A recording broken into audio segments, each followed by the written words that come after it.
Hi, and welcome to Chronically Determined. Hi, everybody, and welcome to Chronically Determined, episode 9, I believe, at this point. And today we have a really special guest. This is Matt Glowackie. Yeah, that's right. Yeah. Perfect. Okay, great. And yeah, so just tell us a little about yourself and what you do. Well, I am a person who was born without any legs. I know you can't really tell right now, but I was born that way. Nobody really knows why. It was just something that happened. And I've been able to take that story and spool it up into a pretty neat life. I've done some pretty cool things. I played on the United States Paralympic volleyball team for many, many years. I played in the Paralympics in Sydney, Australia in 2000. I make wheelchairs for people, and I don't know, a bunch of different. Oh, and I'm an advocate as well. I do a lot of like disability presentations and talking a little bit about my life, but about a lot of different things all over the United States. And it's a really good time. Great. I just wanted to have you on and talk about different things because I saw you speak at my school and I thought it was a really awesome talk. You talked a little bit about your life and you talked a little bit about disability privilege, which we're going to talk about a little bit later. But I read your book. Thanks. Yes, it was amazing. It's called Able Bodied Like Me, and it was really, really awesome going through the book and saying, yes, I understand. Yes, yes, yes, I get it. Oh my gosh, I understand. There were certain things in there that I think that people with invisible disabilities and visible disabilities share in experience. Now, people with invisible disabilities sometimes, for at least for me personally in my life, I've felt a little bit jilted by people with visible disabilities because of the privileges that we're going to talk about. But um, we feel a little bit different. We feel a little bit divided because people give us, nasty stares, and people give us, like they give us the one up and say, do you really need that parking spot? They yell at us and, stuff like that. And so sometimes it almost feels like, you don't understand what we have to go through, right? But reading your book really changed that experience for me because I was able to see that no, that's really, there are really a lot of experiences that we both have gone through. One of them being the funniest one being, I mean, it's not funny, but it's pretty weird. Being getting your hand, getting laying of the hands. Now this actually happened to me at a pharmacy. At a I was getting, pharmacy? yeah, I was getting my medicine, Okay. and some guy was just like, "Oh, here, let me help you, let me cure you." Did he And know what he's like, prescription for? no, no. Oh, because yeah, he did. I was talking to the pharmacist about my epilepsy, Okay. and he's like, "I'm a pastor. Let me heal you and everything." Yeah, Sounds and kind of pickup line, actually. it does, doesn't it? But Yeah. he did the whole thing, and he's like, "Do you feel any different?" And it was sort of the same thing that you were talking about in your book, in that you really wanted to believe it a little bit. And even at that point, I mean, I was diagnosed when I was 6, right? And at this point, I was like 27, and I was like, there's a little part of me that was just sort of like, hey, maybe. Hey, maybe. Can I ask you a question? Yeah, yeah. Okay, so like, um, people come up and do some pretty strange things for to me. Mhm. Um, I have actually had people just come up and like touch the ends of my legs because they Mhm. don't believe that I don't have any, and Mhm. like that's a huge invasion of my space, Of and course. a little uncomfortable too because like people reaching for the end of my leg, it's kind of close to other stuff, and that's a little weird too. And Right. there's all the privacy and space issues, and sometimes people don't understand that. But Mhm. in my mind, he when he approached you and wanted to heal you, he even went beyond all those boundaries, and he went super deep.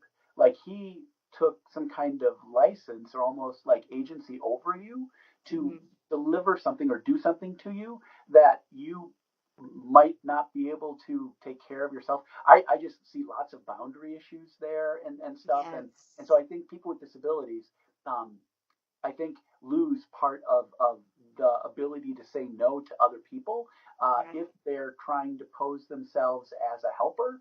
Like, when you go to the doctor, you assume there's going to be a certain amount of touching and helping because they're trying to help you. But just in the middle of a pharmacy while you're picking up a prescription, I think that's a little weird. And for them to even come up to you and try and approach you to do that is way out of bounds. But then like I bet there would be other people who were around that if you just said no and if you tried to make a scene, might actually work against you because they would see that able-bodied person trying to help a person with a disability, and then they might not even think that you saying no would be within your rights to say no. Uh, Yeah. and and I'm a disabled person and I'm putting a lot on able-bodied people, but just the boundary issues that I have with so many people because they think they have some kind of license to come over and help me whenever or try and make my life better. It's very off-putting because there's a lot of assumptions that come along with that. And so I'm really sorry that you had to go through that. That sounds like something that probably would have taken me back for at least a day and a half. And I don't know. It made me want to have like a one of those physical shields, when they're doing crowd work, like the police are trying Yeah. to crowd. Maybe I would feel like I should have one of those clear ones so I can see through it, but other people would come up and Really. kill me for no apparent reason. I don't know. It's a little weird, Yeah. but I don't know. So how did you feel like when he kind of I felt? Did you feel honestly, let him try? I no, I laughed Okay, because of the ridiculousness of it. I yeah, mean, a man in a pharmacy, right? not a farm Doing that. there, by the way. Yeah. To I mean, I was raised in that culture, so I already kind of understood like what was happening in his head at that time. Like I You mean in a religious? understood You mean in a religious culture? in like that deeply like religious culture where it Oh, was just like I know yeah, exactly what culture you're talking about. Yeah, okay, sorry. yeah, and so it was just sort of like I understood where he was coming from, but like um it was just like I understood the ridiculousness of it, right? And so it was just sort of like I don't know. I just couldn't help but laugh. Like there was nothing to do at that point but laugh about it because well, I mean, what else are you gonna do, right? Like Nothing probably societally appropriate.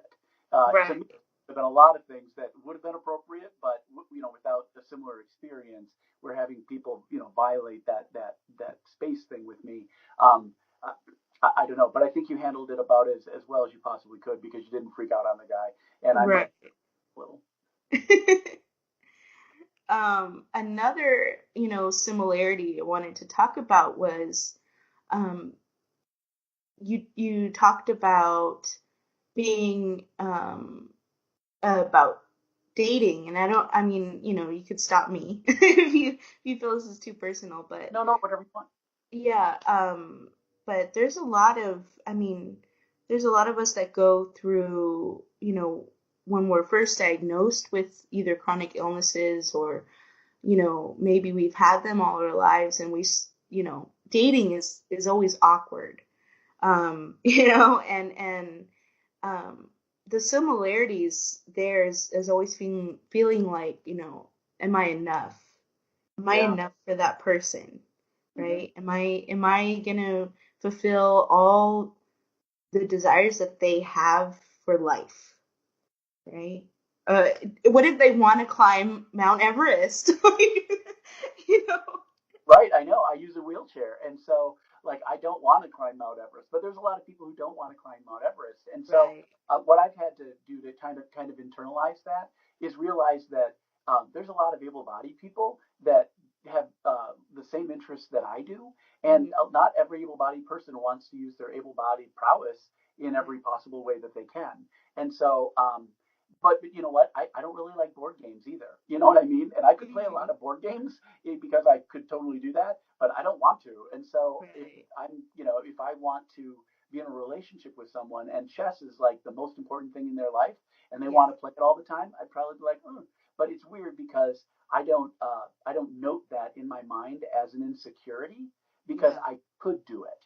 But something that I can't do exists in my mind as more of a possible issue because I would legitimately have to deny someone an opportunity to do that.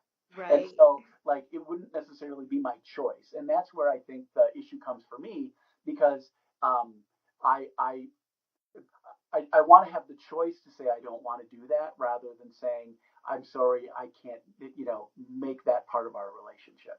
And so that I think is something that I have to work through in my mind and not necessarily put that on the other person. Because when I say I'm not enough for another person, um, that means that I'm not going to be able to meet their needs and I'm not giving them a chance to see all of the other ways that I can benefit them that might even make up for something that they would like to do with me that they can't. Now, I'm telling you that, and that makes a lot of sense to me right now, but at 11:30 at night, when I'm sitting there by myself going, oh my gosh, I don't know why I'm not with someone right now that I want to be with, and I'm looking for all the reasons to undermine my own success with whatever relationship I want to be in. That's a good one. Exactly. And I don't know that I'd come up with this as good of an answer. And so I find the inner dialogue conversation that I have with myself can undermine and give me more of a disability, maybe even than my physical disability does. But again, that's me talking right now in a very strong point of view, trying to answer. I want you to remember this answer and the way I feel right now. Well, you could always look back or hear this podcast and be like, exactly. that's right. That's where I'll be like, oh, I remember when I was smart. And that's right. Oh my gosh. So I wanted to ask you because, I mean, I don't know how you meet people, but the big thing right now, obviously, is dating apps. Yeah. Right? And it seems like everybody in the world loves to go hiking, and everybody in the world loves to mountain climb, and right. right? And, right? yeah, and it's just sort of like, at least for me with my fibromyalgia, it's like, well, I used to love to do those things, but that's just not going to happen anymore. And I know for a lot of people, that's just like we were saying, that's just not a possibility for some people. But I can't imagine that everybody that says that they love to do those things actually loves to do those things, right? It's just something to put on there to be like, look, I'm active. Exactly. Right. Well, the first thing I always do is try and look at the skis, and if they look like rentals, then I'm like, this person doesn't own a set of skis, so maybe they've done it twice and they're portraying themselves as something. But if they have skis and it looks like they're their own skis, and then they put like on their site that they're some kind of national, ski champion, I'm going to be okay. So yeah, I don't know. People can represent themselves any way that they want, any way, and so and I think that's part of the problem too. Like I would love to have the confidence in me to be able to believe that I could represent myself well enough on a dating app that my personality would transcend whatever visual representation that I would be, putting out to other people to judge me by. And I don't know that I don't want to say strong enough. I don't know if I want to handle that. Like if different and every app tries different things, like some let the women reach out to the men, and there's all sorts of deals. But yeah, I don't know because I I I, I don't really like being set up on dates. That on really well for me. At one point, I had a person that I thought was a friend of mine set me up with someone, and she was like, "Oh, you're really going to love this person because you're going to have so much in common and all that stuff." And I'm like, "Oh, okay, this is great." And then when I met her, she was a little person, and she had a great life and all this kind of stuff. But like and we had a great date, but all of a sudden I learned lot more about my friend that set us up than I Right. did about being on a date with a new person, because all Yeah. of a sudden I'm like, oh, this is what you think my life is, or this Yes. you need to represent me, and Right. I'm like, okay, and it kind of cost us a friendship because Right. I was like, oh, if that's what you think, so it's hard, and so Yeah. I try not to. Well, I don't put myself out there on the internet in Mm. that sort of way anyway. I'm fortunate enough that I meet a lot of people Yeah. through the job that I do because I'm out and about quite a bit. Um, but I'll tell you, the easiest way for me to meet people is to go and do something that I like around other people who are doing the same thing. And Yeah. I try and make it not like disability related. Yeah. Because at that point, then I love self-selecting samples. And so, Mm. like, when I go to a concert, I'm like, okay, everybody in this room loves this performer, and I have something in common with every single person here. And when I'm around people with disabilities, maybe at a sporting thing, then I think that that's totally okay. But then I'm putting myself in a self-selecting sample that makes people kind of make it about the disability, and I'm like, I'm so much more than just having a Right. disability. However, I am a person with a disability, and Right. that's something that I have to realize too. Um, Right. and so it's hard, but I try and find people that have common interests, and so I try and go out as much as I can, but not to bars because I'm too short and I don't like drinking, and Yeah. that's not something I'm going to have a lot of success in probably. But I do like volunteering. I like arts and crafts. I like to do a lot of different things, and then through relating to people and then seeing that we have other things in common that don't really reside around my disability, that seems to be a lot more successful. And it's kind of interesting too. The last few years that I've been promoting my book, that seems to be like the first conversation that I have with people. And my whole life, it's never been the first conversation I've had with people. And so I'm like, oh, okay, this is weird now, like talking about the disability more than I ever have before. And I'm like, yeah, I don't know if this is exactly the way I want to go. So my problem is I'm trying to negotiate the amount of minimalization of my disability that I Mm-hmm. need to put out there in order to build relationships that really don't involve it. And then when it comes up, I can deal with it. But if I lead too much with it in the beginning, then maybe it puts a little, puts people off too, because I am, my life there is very much disability centric. If you go to any of my like Facebooks or Instagrams, Right. I talk about disability stuff because that's kind of my job and that's how I use internet mostly. Um, but I don't necessarily want to talk about disability privilege on a date because Right. that's what I do for my job. It's not Right. for a living. So or for a relationship, I guess I should put it Right. more. But it must be hard. Can I ask you questions a little bit Yeah. about Go ahead, disability? Is that please. okay? Yeah. So Yeah. the I think a hidden disability is extra hard because the the people that I know that have hidden disabilities, their Mm-hmm. disability manifests itself differently Mm-hmm. depending on the day, depending on the environment. I mean, the weather, Right. imagine, right? And so people see me and they go, oh my God, you have a huge disability, no legs. But my disability actually, I think, is a little easier to manage than hidden disabilities, Mm-hmm. specifically because my disability is constant and I Mm-hmm. was born with it. And so, people can be really good at playing the piano if they start early. I'm Right. really good at not having any legs. Right. And that I do to make my life better any day, I get to use it the next day. So if I build Mm-hmm. a ramp to get into my house, I can use that every single day. And then I don't have that disability of the step being there. And Right. I know that I've gotten a flat tire before, and so I can carry an air pump in a tube. When that happens, I'm not going to have a disability. I'm just going to be able to fix it. And so I know what the toolkit is that I have to carry around all the time to Mm-hmm. accommodate any disability that I have. But a person with a hidden disability, whose disability manifests itself differently every single day, and even if they don't have a diagnosis, and they don't, I mean, you don't even know what the toolkit looks like. You don't know what you have to be prepared for, and then you have to have the conversation with the other person that you're with. Because I like to go out and have a good time, and if you go out and have a good time, that could be a great time, but then something could change in the moment, and then it won't be a good time. And if I'm with Right. I'll look at you and Right. go, oh my God, what did I do? And so I'm Yeah. constantly questioning myself to make sure that I'm meeting your needs, that I'm trying Right. to validate you in all the right ways, and I'm trying to make your experience as good as it can possibly be, maybe even selfishly. So I'm having a good experience for your Right. experience, right? Right. And so if you have all of a sudden a flare up, or Mm-hmm. something that happens, it's going to be hard for me not to make it about me because Yeah. all I want to do is help. But I understand why when I go places, people see me and all they want to do is help too, because Mm-hmm. that's all people want to do is they want to help. But Yeah. comes in a lot of different ways, a lot of different shapes and forms too. And so, like, if I'm somewhere, like, here's a good example.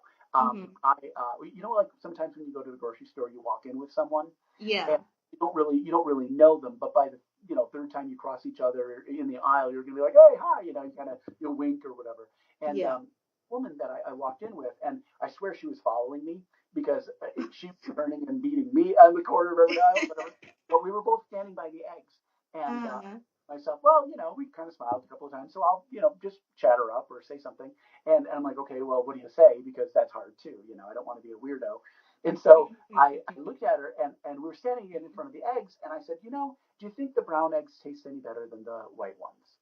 And she was like, what? And kind of like looking at me. She didn't actually what? She looked at me and she said, oh, do you need me to reach them for you?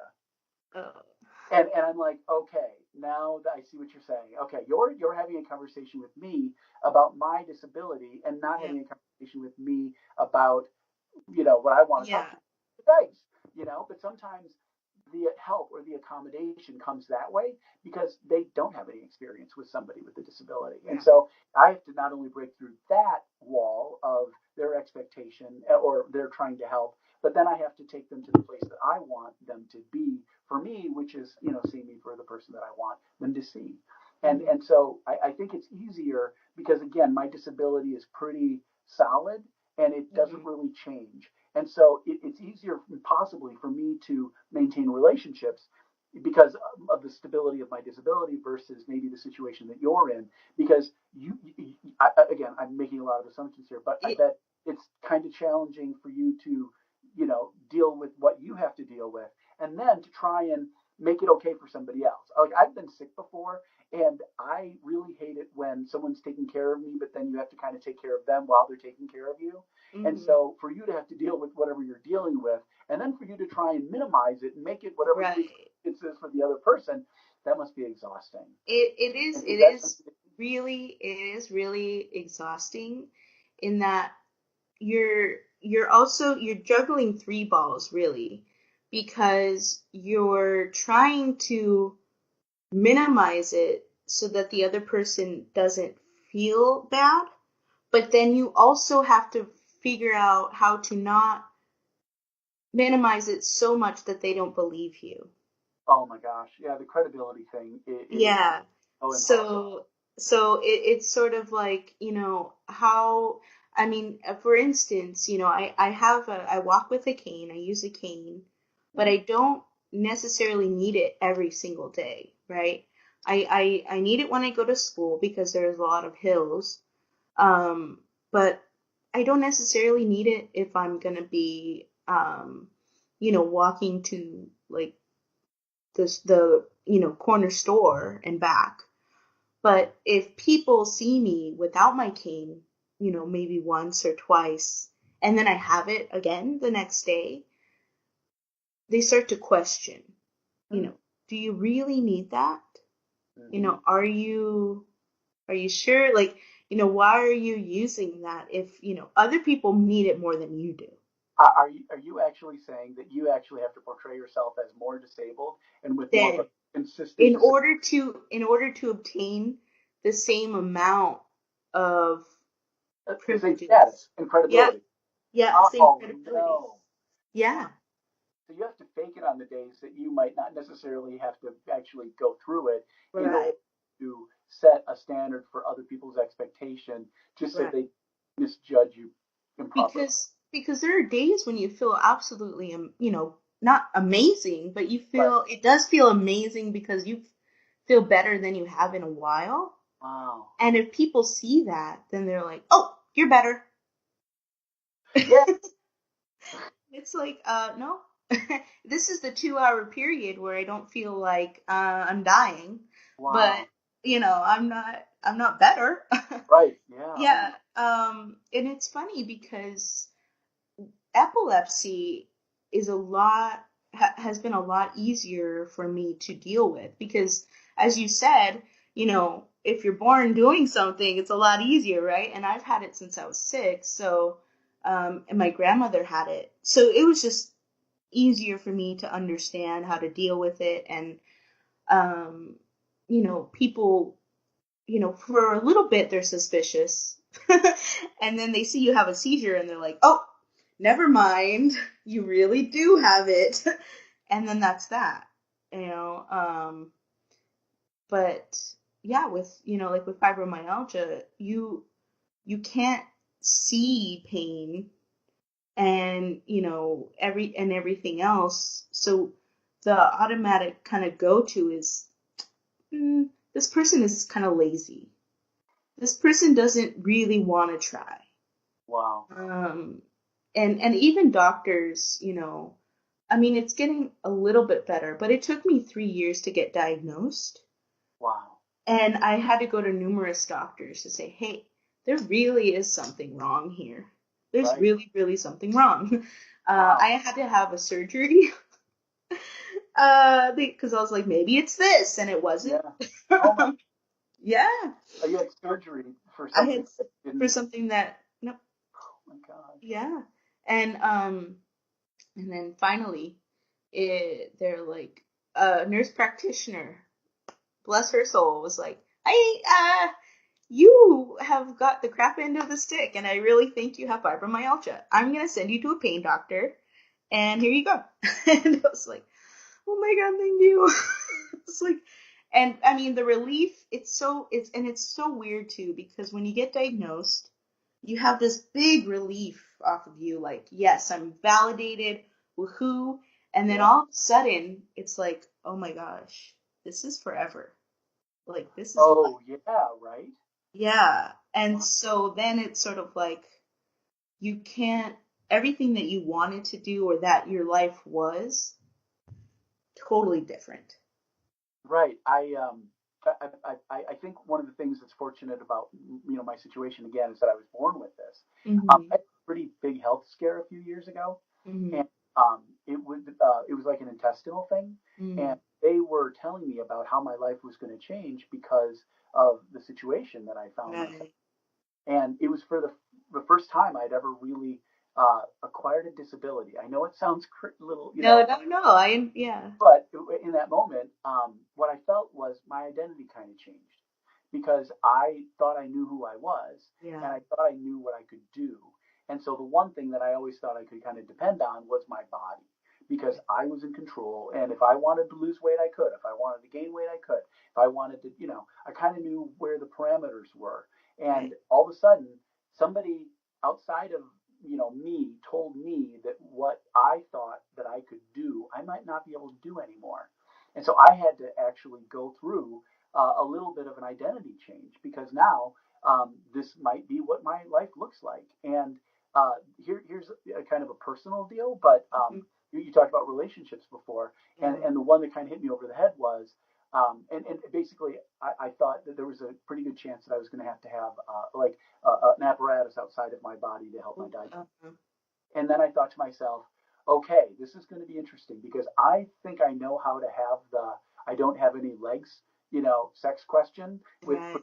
partners, but I don't know how I would have that conversation too. Right. And so I thought to myself, well, what I'll do is I'll just never have a relationship again because that'll be the easiest way for me not to have to deal with that. Because why should I Yeah. have to put somebody else into something that I have to deal with because I don't want to have them do that.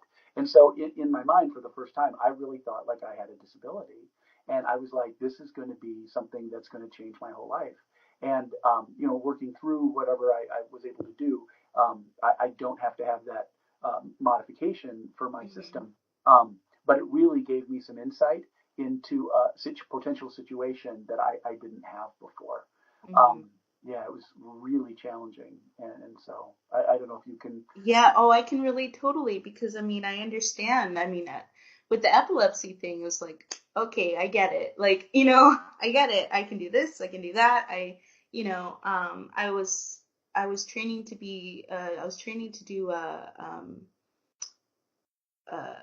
100-mile cycle ride, Like I was doing all this. I was like, yes, I'm going to do it. I was like, what I wanted to be a chef. I wanted to do all these things. And then it was sort of like, I can't ride my bike anymore. I don't have the energy to cook or stand in the kitchen anymore. It was sort of like all these things that I had really loved since I was like, really young. It's just sort of, no, that's it. That's it. And then, I had really saw myself as an able-bodied person. I had really, really, I was like, no, I don't need any help. I mean, the first go around in college, I didn't accept any of the accommodations that they were offering to me, even though looking back now, that was silly. Um, Jump in here for a second. yeah. This is one of the things that I try and talk about in my programs. There is Hmm. such a stigma about having a disability that Right. your story is replayed over and over again on college campuses and in employees everywhere. People would rather not admit to themselves that Hmm. they have a disability, and they don't seek the accommodations that could really make their life better. And so, Right. like, the story that I tell in one of my programs is when I was in second grade, I was the first kid in class that got glasses. And so I got clear ones that you couldn't, completely transparent, like frames. And I was like, Mhm. nobody will even see I'm wearing them. But I got made fun of a little bit. But by the end of the semester, there were like Mhm. 9 other people in my class that had glasses. And so we kind of normalized the situation, so the stigma was gone. And so Right. what I'd like people to do is to kind of realize that they do have a different situation. And yeah, Mhm. like I actually tell people, go get your accommodation, because I know what mine is, and it's a wheelchair. And I know what my life would look like if I wasn't using the wheelchair. It would be really hard, and I'd be really dirty all the time. And I couldn't do 100 of the 100 things that I do every single day. And so I use that, and it's not perfect, but it's a lot better, and it gives me the chance at least to do the things that I want to try and accomplish. And too many people are fighting the fight when they don't necessarily need to fight the fight, Yeah. but they're just trying to protect an identity that isn't even true to them anymore. And so I want people to go and get whatever the adaptive device is. I say, go get your wheelchair. I don't know what it looks like, but go get it. And, Yeah. and, and the other part of it is on college campuses specifically, like there's a lot of people that have hidden disabilities and physical Yeah. disabilities. It's the largest minority group on campus. And Yeah. if we're trying to, help people be successful in college right now, so the investment that they're making actually pays off, we Mhm. need to have them be, okay enough to go and get the accommodations. And here's the really bad part, I think. If we don't go and get the accommodations that we need, while the infrastructure is there, while the budgets are there to try and help people who need the accommodations, if they don't go and get them, you know what? Those budgets are going to change. Yeah. And when the people realize they need it and the stigma's gone, they're not going to have the chance to go get it because the investment won't be able to be made for them to help them. So, Right. more than almost anything else, I'm trying to let people know that we do. I'm not saying be proud of it, but we do have to own it. We do have to tell people about it. We have to kind of let people know what's going on. And you have to go and get the stuff that you need. I have to go and you put air in my tires or whatever it is. So I Yeah.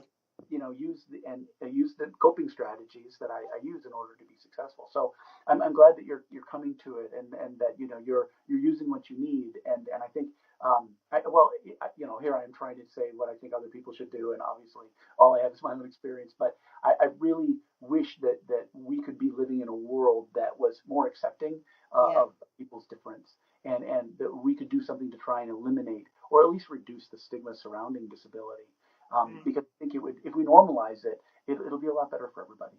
Right. And I think this is maybe a good, segue into uh disability privilege. And because you talked a lot about in your book that sometimes people use it to maybe you know, over accommodation as well as, and it doesn't help the people that actually do need accommodations. So if maybe you Right. could talk a little bit about Yeah, yeah. this. Disability privilege is something that I've kind of identified, just living my life and seeing how people treat me for the last 45 years. And what happens is a lot of times people will come over and they'll do the right thing in their mind. So they'll come over and they'll open up the door, for me, which is great. But I have a good person rule, and my rule is this: if you hold the door for anybody 5 to 7 feet behind you, hold the door for me. And most people do that.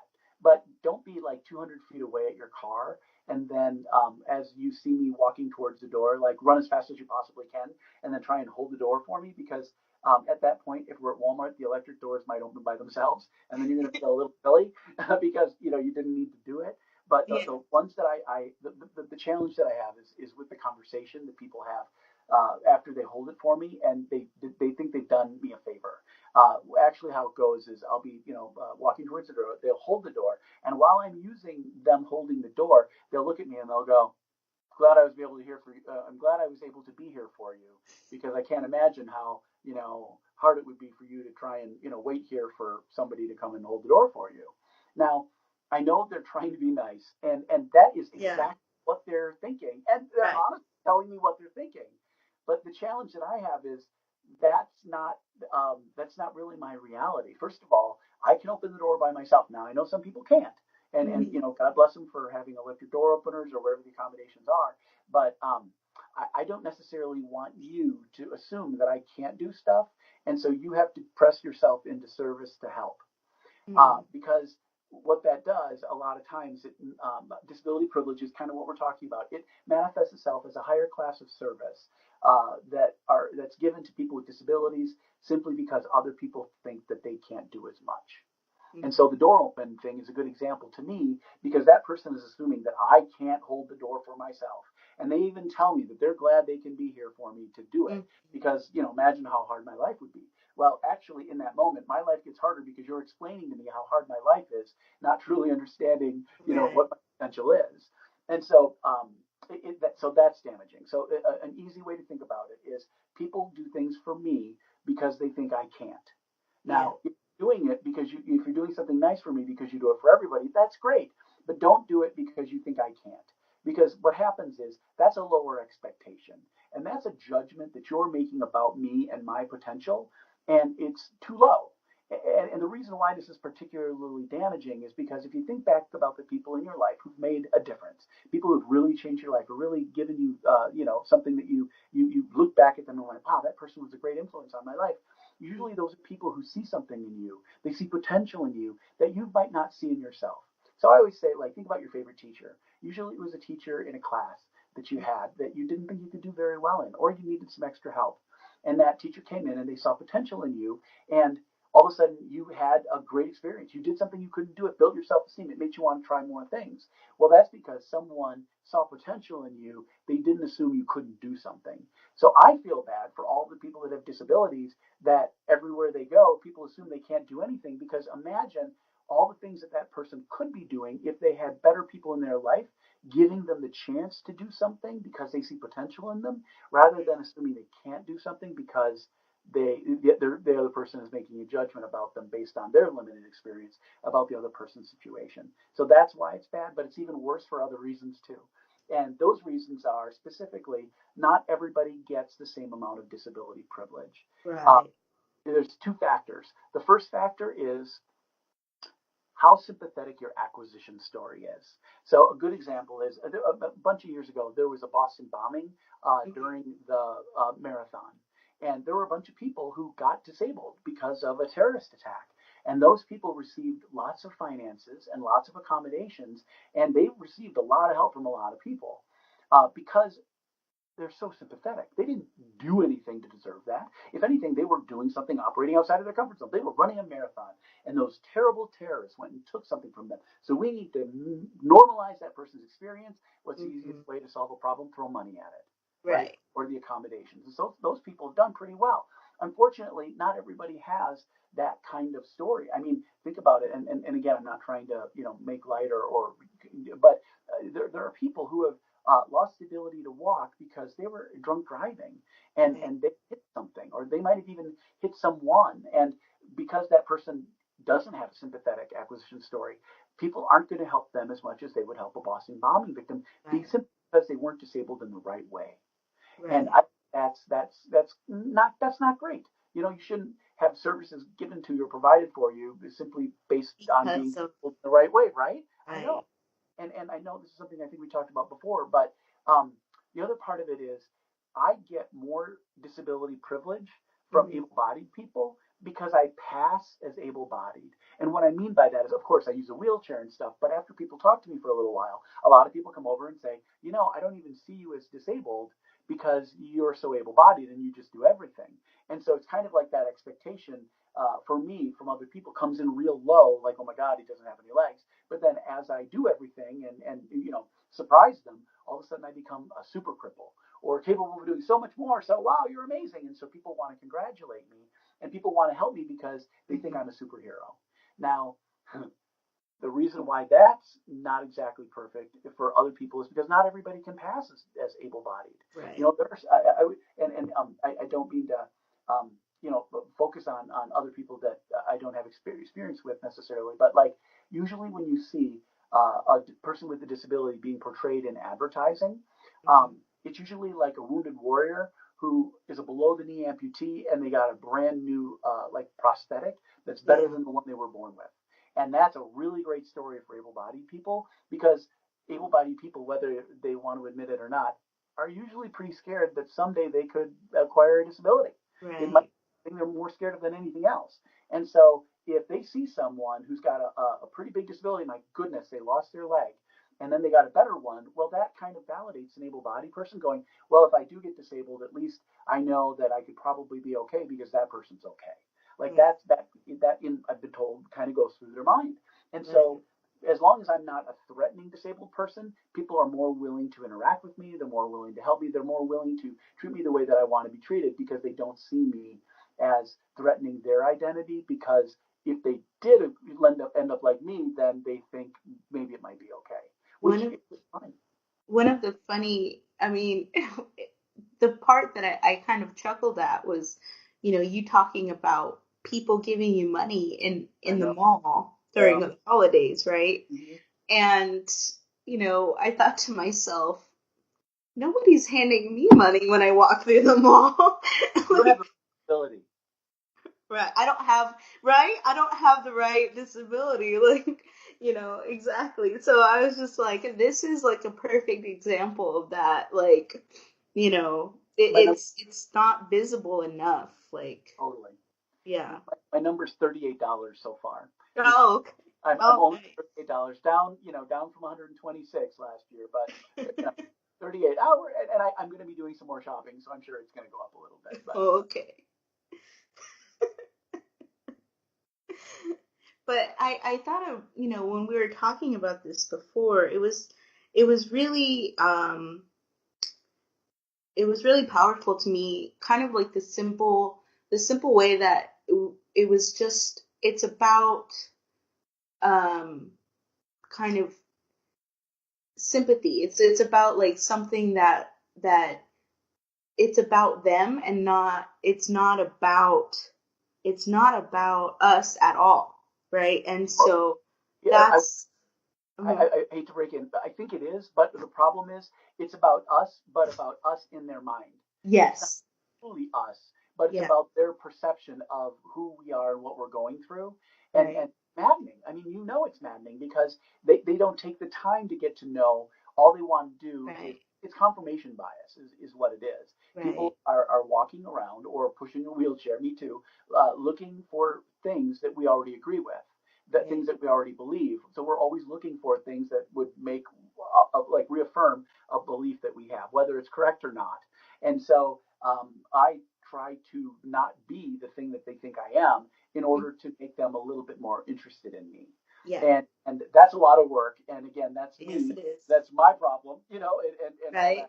My problem but, too. Yeah, exactly. I want everybody to know how cool I am so they like me, which is probably the wrong way to go about life.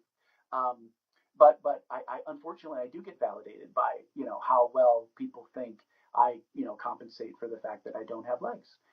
It's the Matt show. It's this is my trick, and I want you to like my trick because I spend a lot of time on my trick. And so one of the challenges that I'm having right now is I'm promoting a book. Again, you talked about it earlier, able-bodied like me, and so my job is me. Mm-hmm. and my life is me. It's like I wish I kind of was a welder, because if somebody came into my shop and looked at a weld and that's not a very good weld, I could go, well, I tried.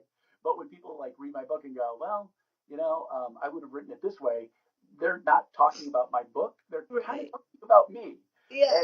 and you know what I mean. And I'm like, yeah, but that's my story, and like, and so like.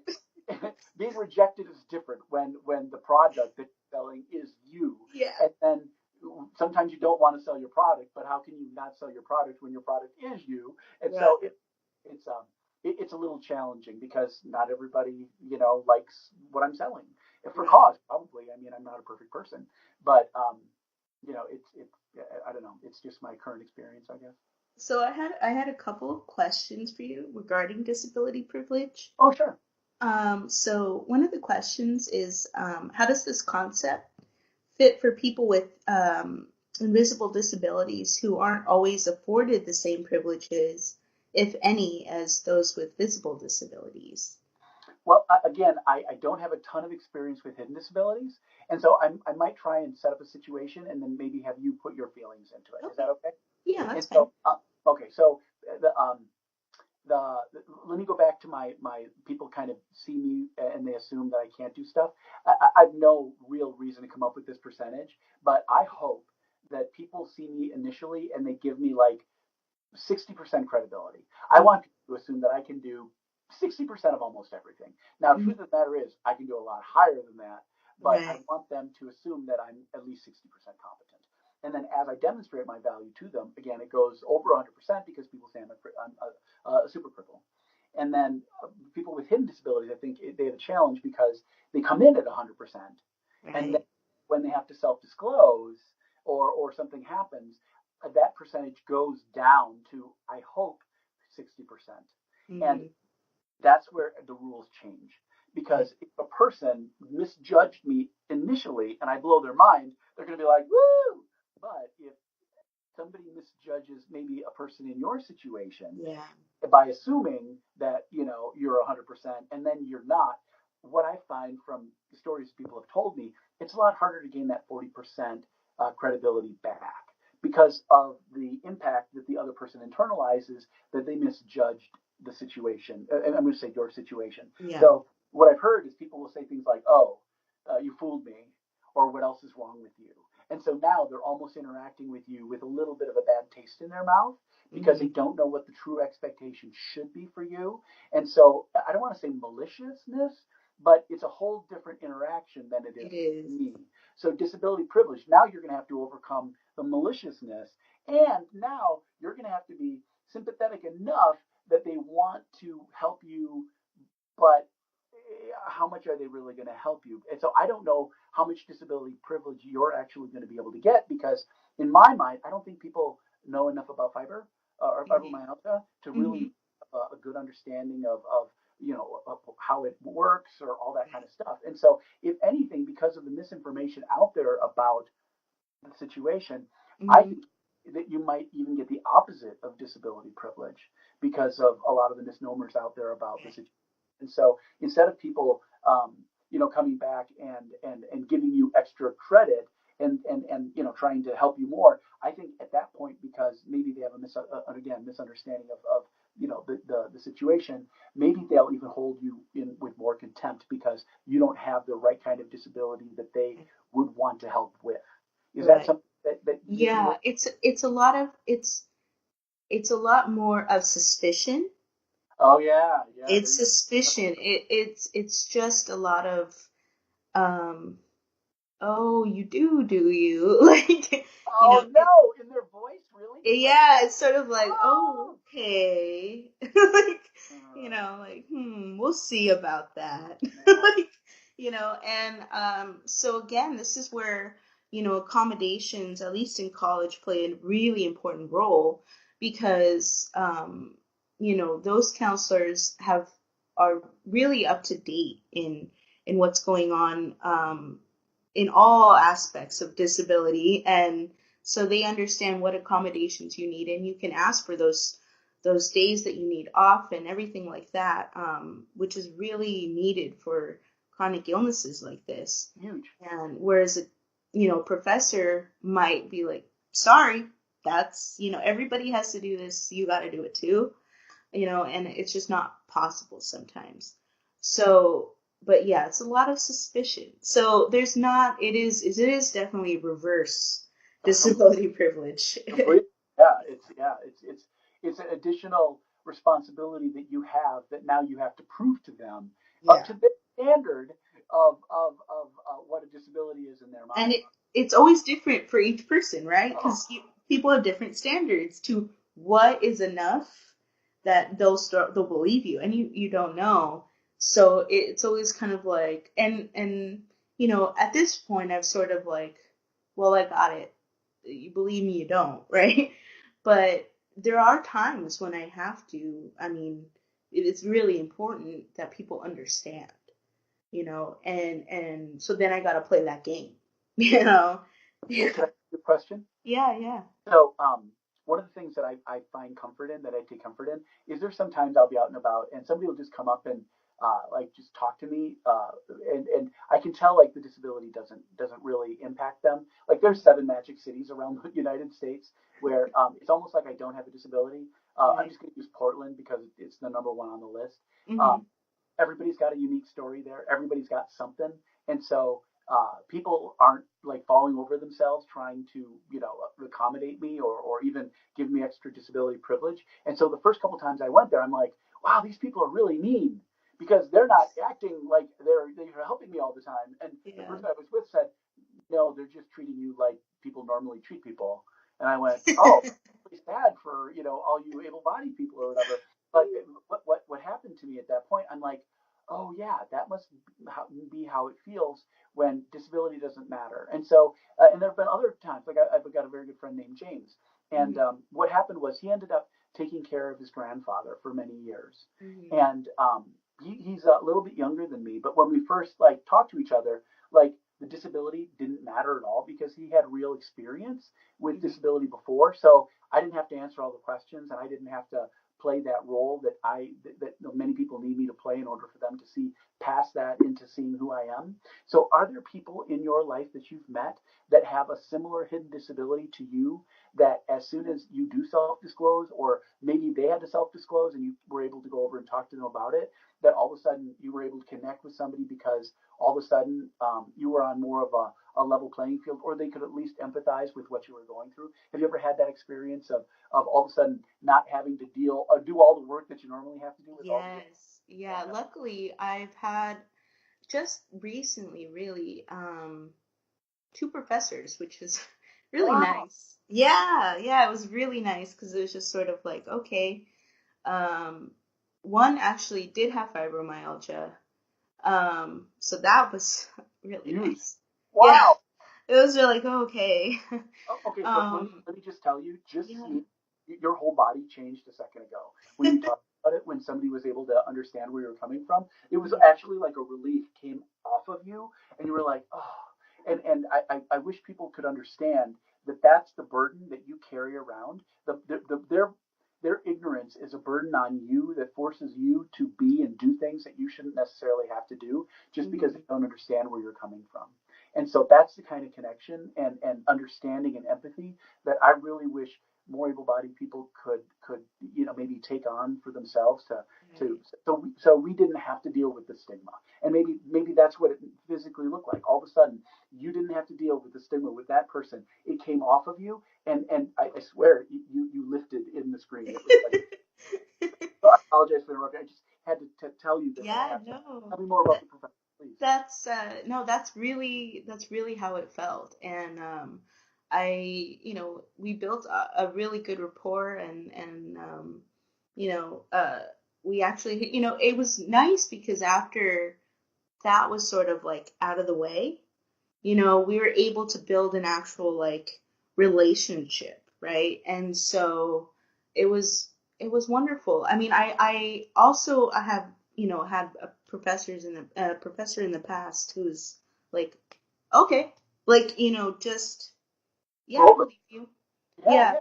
And again, a great relationship, and even though I've graduated, that relationship continues on, and like a supportive role. And it's really shows me how important it is that people not only like believe and understand, but are willing to understand, right? Because they may not, it's okay to not understand initially, like not know, have knowledge, right? Totally, right. We're all But ignorant. right, but to want to understand, and to be able to, then you can build a relationship based off of, who you are as a person, not the disability itself, right? So, yeah, that's Wow. definitely, I'm glad you were able to find that person, and, yeah.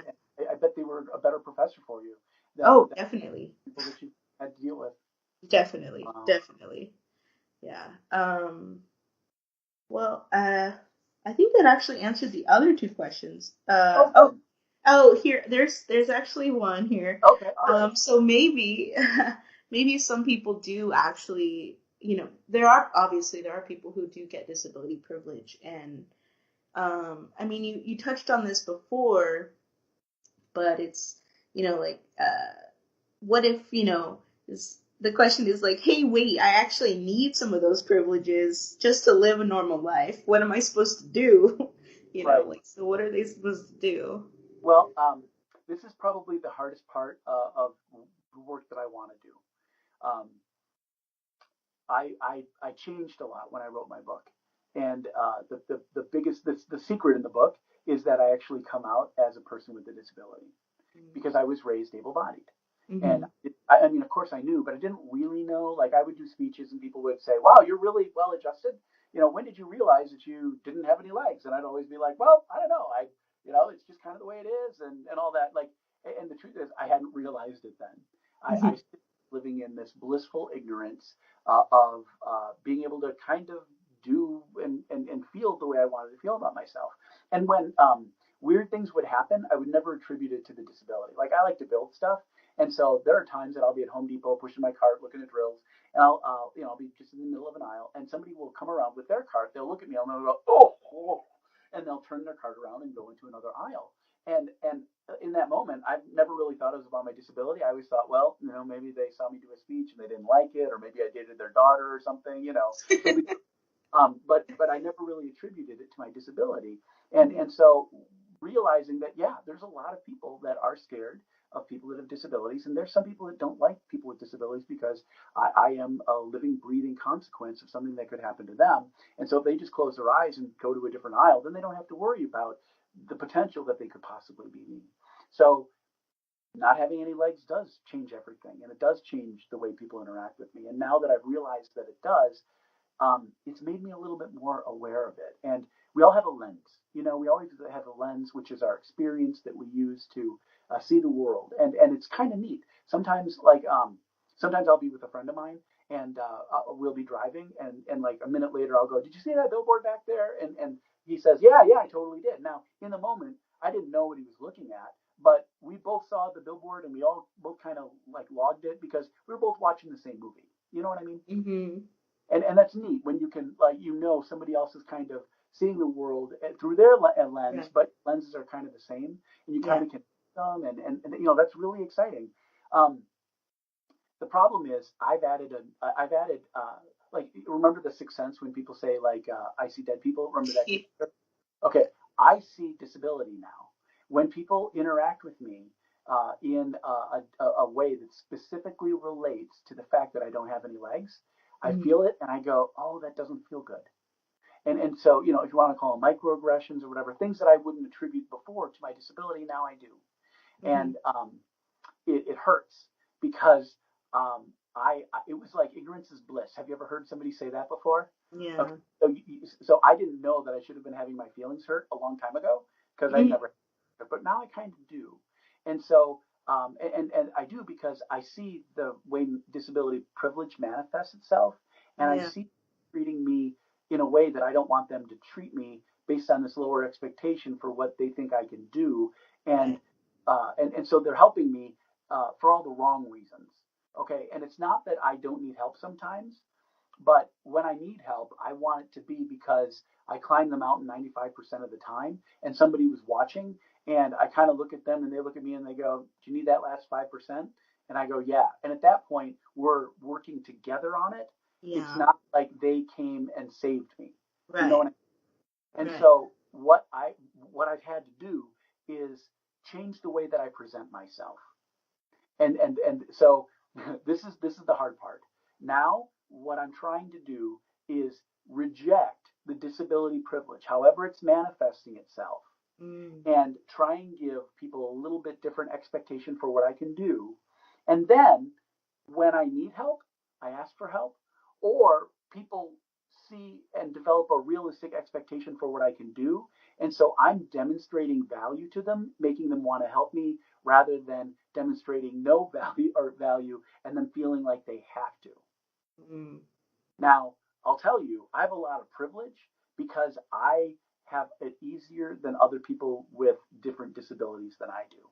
So, for me to say everyone should reject the assistance they get from everybody, I get pushback on that, and I should, because there's a lot of people out there that really need that help. It's exactly what your question's about. And Mm. sometimes people will say, I don't care why I'm getting it. I don't care what their expectation is. I just need the help. And so I would rather have somebody run 200 feet to open the door for me rather than me sit outside in the cold because they don't have an opener and I truly can't open that door. Mm-hmm. So I don't want to tell that person that they should reject that other person who's helping them. Mm-hmm. But what I'd like people to do is to recognize why they're that the good Samaritan is helping them, and I Mm-hmm. want people to help for the right reasons. Now, Right. the best way we can do that is through trying to show people what we can do rather than playing kind of the passive role, waiting for people to help. It's kind of like I don't know if you've watched people walk, but people carry themselves in completely different ways. And I can Mm-hmm. I was in Milwaukee a couple of nights ago for a presentation, and I walked around downtown, and it was cold, but it wasn't super cold. And so people were wearing their jackets, and so their jackets, the long jackets, really cover up a lot of like body mannerisms and stuff like that. Mm-hmm. But you could still see people who were walking with confidence, and then people who were kind of walking around, maybe not displaying as much confidence. Maybe people that were walking around, maybe looking at their shoes. Maybe I don't want to say not as confident, not as competent, but you know what I mean. Have you ever seen Yeah. people? Oh Okay, yeah. they carry themselves I'm a psychology major. I totally Oh, know what you mean. you know what I'm talking about. All right. Yeah. Well, I look at the way that more people who have people help them out of kindness could find a way to portray themselves or carry themselves in a more capable way. Now, I know but I'll tell you, I was doing a program at UW Madison like three Mm-hmm. months ago, and there was a gentleman that came in with a sip and puff wheelchair. Have you ever seen that? It's Yeah.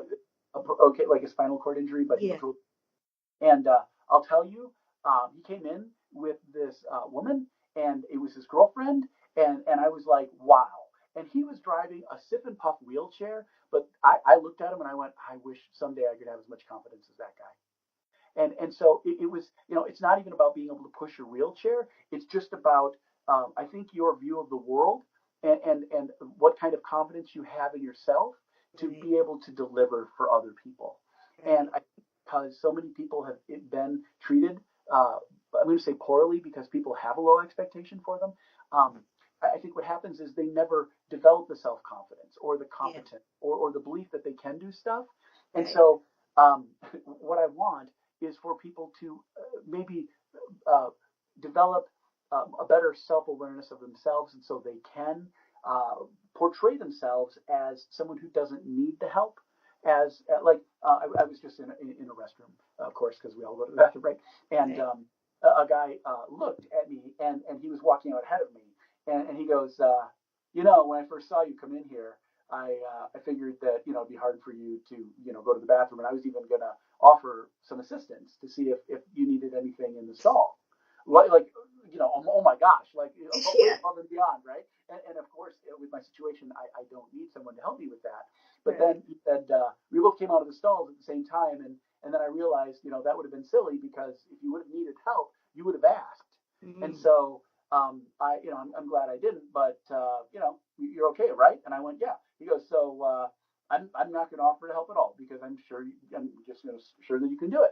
And I went, yeah, cool. So I don't know what it was about the situation. Obviously, I didn't ask him for help, Mm-hmm. and I demonstrated that I was proficient because I was able to go on the thing by myself. But at a certain point, I changed his mind Right. through actions and changed the expectation that he had for me without even talking. And that was a bathroom experience. But I try and I think you talked about it a little bit easier. I try and portray myself as someone who doesn't need help. Right. And so when people offer it's more of a surprise to me rather than an expectation. Again, that's privilege I have because I don't need a lot of help.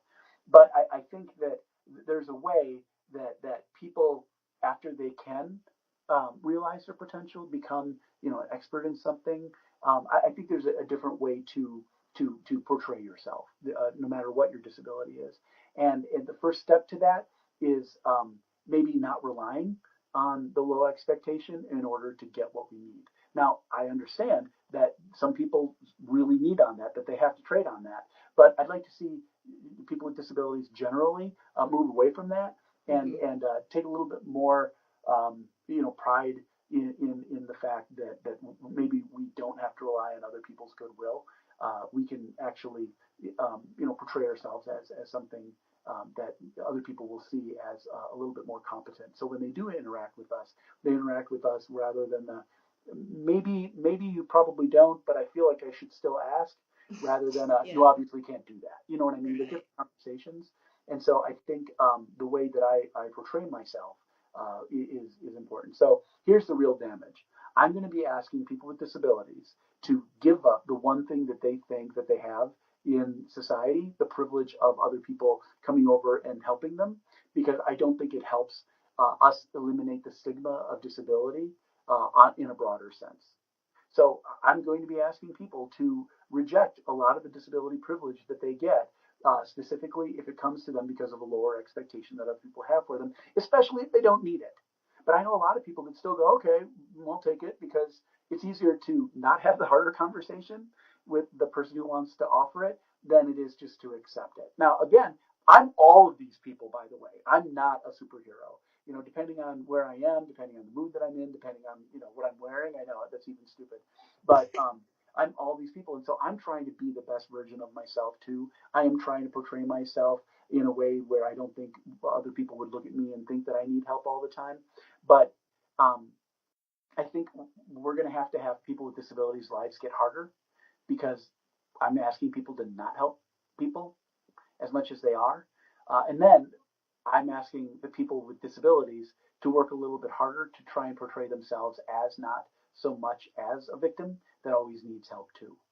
And so, in order for us to get to the place where people don't interact with us based on a stigma that they believe surrounds disability, or that people interact with us with a really low expectation for what we can do, our lives are going to get harder because I'm going to ask people to reject the privilege that they get and then go back and get the help that they might need because other people want to help them for the right reasons and not the wrong reasons. See how weird that is? And so, in a sense, my life was better before I recognized disability privilege. My life was better when I didn't know that I had a disability because I didn't see how people interacted with me all the time. But now I do. And it makes it harder because I don't want people to think of me that way. But in order for me to make that change, I have to work harder to try and portray myself not as the thing that they think I am. And I just want to say that I I fully understand and I fully support this idea. And I think that, I am always trying to say that, we, even though, even those of us who feel that we can't do anything, we can't get out of bed, we can't do these things, um, do the most that you can do for yourself, not only for other people, but really for yourself, because it really comes back to that confidence issue. Because the more confident you feel for yourself, the better you are going to be to advocate for yourself, with your doctors, with other people in your life, with everything. And it really makes a difference in your health and your stress level. It really makes a big, big difference. And so if you're really relying on, and I understand the need and the want to maybe sometimes just sort of give up and say, this is just too hard. I understand that. I have those days. Yeah. I have those months sometimes when, those flares are just so horrible. But, if you know that you can do something and you want to do something, then you really just keep going, because it's not going to go anywhere really. And the only way to make any progress is to keep going forward and to practice those skills of just being the best you that you can possibly be. I know there's a lot of responsibility though too, Yeah. because there's a lot of days I don't want to be the best version of myself. Um, Right. I'm in a little bit of an upswing right now with the holidays and stuff like that. I'm trying to fit into the clothes that I want to fit in, and it's the worst time to do it because boy, everywhere you look, there's cookies everywhere. Yeah. But I found that I'm working out a little bit more right now, and that helps my mental health. And again, I understand the privilege that I have. I have the capacity to be able to exercise in ways that other people don't. Mm-hmm. Um, but more than anything, right now, I'm changing my diet. And diet is different for everybody. I think there's a lot of really cool research that we're finding out that our bio within our stomach changes everything, and it really affects our lives, and our brains and the way we think about everything.